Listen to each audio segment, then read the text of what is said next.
প্রিয় দর্শক, সাজ্জাদ কাদিরের শুভেচ্ছা নিন। এই মুহূর্তে আপনাদের সামনে কথা বলতে এসেছি বিএনপির বিজয়ে কেন স্বস্তিতে আওয়ামী লীগ।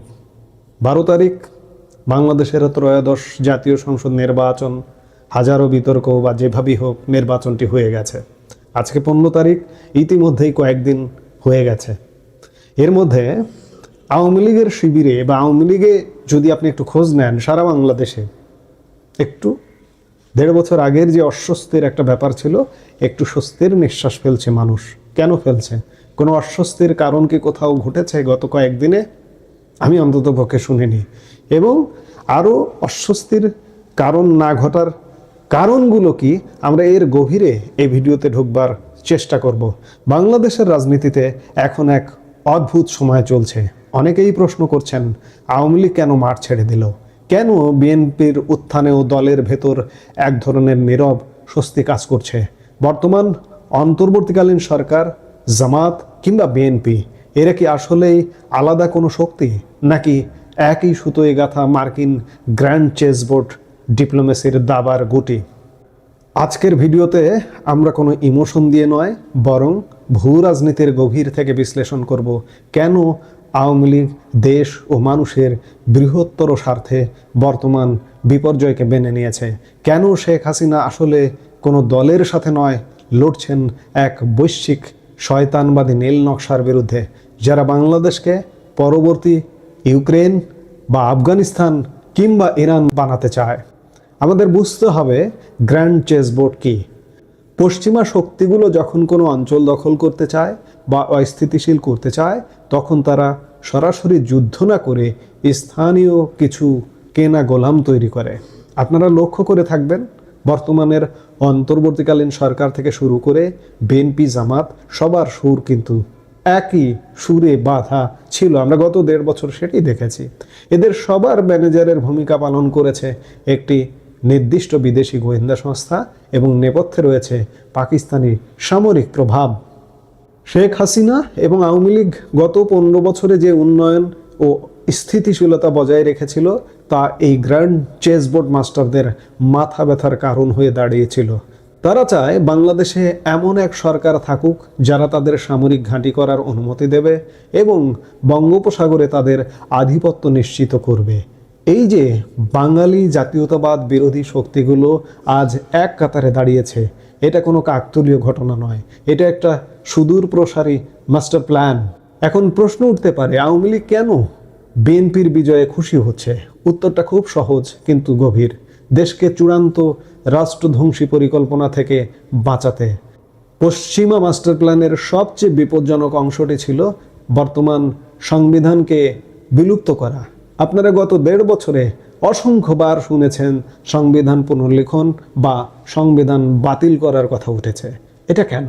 কারণ সংবিধান না থাকলে দেশে কোনো আইনি কাঠামো থাকবে না, আর এই সুযোগে তারা তরুণ ও ছাত্র মিলিশিয়া তৈরি করতে চায়, যাদের হাতে অস্ত্র তুলে দিয়ে বাংলাদেশকে একটি গৃহযুদ্ধের দিকে ঠেলে দেওয়া তাদের পরিকল্পনা ছিল।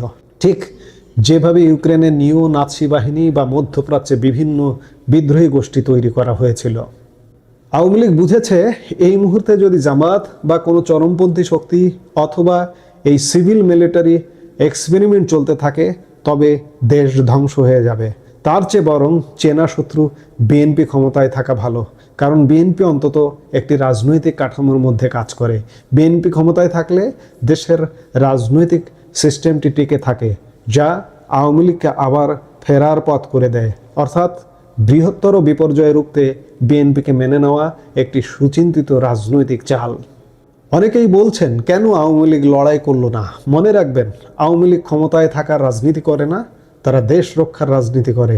শেখ হাসিনা জানতেন, যদি তিনি নিজে জেদ ধরে থাকতেন, তবে এই পশ্চিমা শক্তিগুলো বাংলাদেশকে ইরাক বা সিরিয়ার মতো ধ্বংসস্তূপে পরিণত করত। দেশপ্রেমিক নেতা হিসেবে তিনি নিজের গদি রক্ষার চেয়ে দেশের মানুষের জীবন বাঁচানোকে বড় মনে করেছেন। আওয়ামী লীগ আজ লড়াই করছে সেই পশ্চিমা ইহুদি চক্রের বিরুদ্ধে, যারা বাংলাদেশকে দক্ষিণ এশিয়ার ইউক্রেন বানিয়ে এই অঞ্চলে যুদ্ধ বাঁধাতে চায়।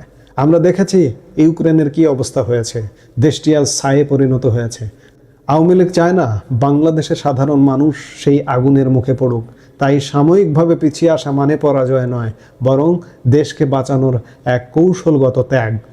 এখানে একটি তাত্ত্বিক প্রশ্ন এসে যায়, জামাত জয়ী হলে কি হতো? জামাত যদি পূর্ণ ক্ষমতায় আসতো, তবে তারা আওয়ামী লীগকে চিরতরে নিশ্চিহ্ন করার চেষ্টা করত, কারণ তাদের আদর্শই হলো ধ্বংস করা। কিন্তু বিএনপি বিজয়ী হলে রাজনীতিতে একটি ভারসাম্য থাকে। আওয়ামী লীগ ও বিএনপি এই দুই দলের মধ্যকার যে চিরচেনা সিস্টেম তা টিকে থাকে। বিএনপি ক্ষমতায় এলে তাদের ব্যর্থতাগুলো খুব দ্রুত মানুষের সামনে প্রকাশ পাবে।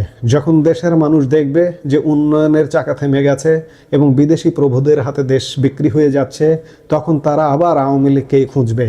রাজনীতির এই সিস্টেমটি টিকে থাকলেই আওয়ামী লীগের ফেরা সহজ হবে।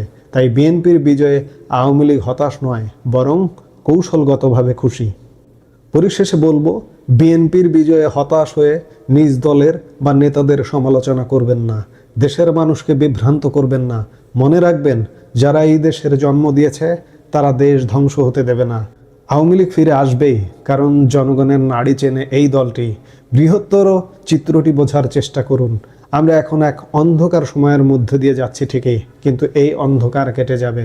ধৈর্য ধরুন এবং দেশকে আফগানিস্তান বা ইউক্রেন হওয়া থেকে বাঁচাতে জনমত গড়ে তুলুন। আপনি কি মনে করেন বিএনপি ক্ষমতায় আসা আওয়ামী লীগের জন্য ফেরার পথ সহজ করবে? কমেন্টে আপনার মতামত জানান। এই মুহূর্তে এ পর্যন্ত। সবাই ভালো থাকুন, সুস্থ থাকুন। আমাদের